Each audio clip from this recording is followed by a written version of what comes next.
Hi guys, welcome back to my channel Mithun Mampi ব্লগে তোমাদের সকলকে ওয়েলকাম জানাই। তোমরা সবাই কেমন আছো? আশা করি তোমরা সবাই ভালো আছো। আমি তো ভীষণ ভালো আছি। তো থাম্বনেল দেখে তো এতক্ষণে বুঝে গেছো ভিডিওটা কী হতে চলেছে। তো চলো ঝটপট দেরি না করে ভিডিওটা দেখে নিই। তো সবার আগে বলে নিই, যারা এই মুহূর্তে চ্যানেলটা নতুন দেখছো সাবস্ক্রাইব করে দিও, আর ভিডিওটা ভালো লাগলে লাইক করো। তো সবার আগে আমি কড়াইয়ে তেল দিয়ে মাছগুলো ভেজে নিয়েছি। মাছ ভাজা হয়ে গেলে ওই কড়াইয়ে আর কিছুটা তেল দিয়ে আমি আগে থেকে কেটে রাখা পটলটাকে ওই একই প্রসেসে ভেজে নেব। তো দেখো আমার পটল ভাজা হয়ে গেছে।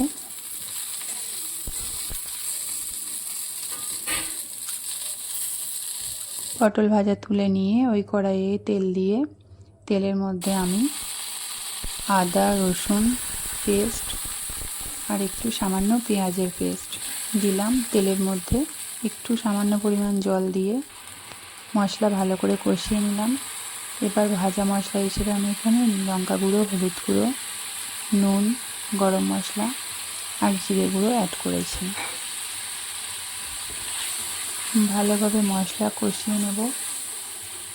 মশলার গা থেকে তেল না বেরোনো পর্যন্ত আমি এভাবে রান্নাটা করতে থাকবো। তো দেখো আমার মশলা ভাজা হয়ে এসছে। এবার আমি পরিমাণ মতো জল অ্যাড করব।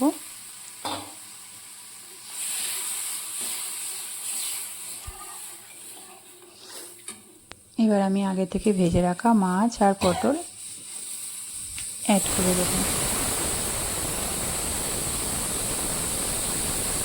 ভালো করে মশলা পটল আর মাছের সাথে মিশিয়ে নিয়ে আমি রান্নাটা 2 থেকে 3 মিনিট মতো হতে দেব।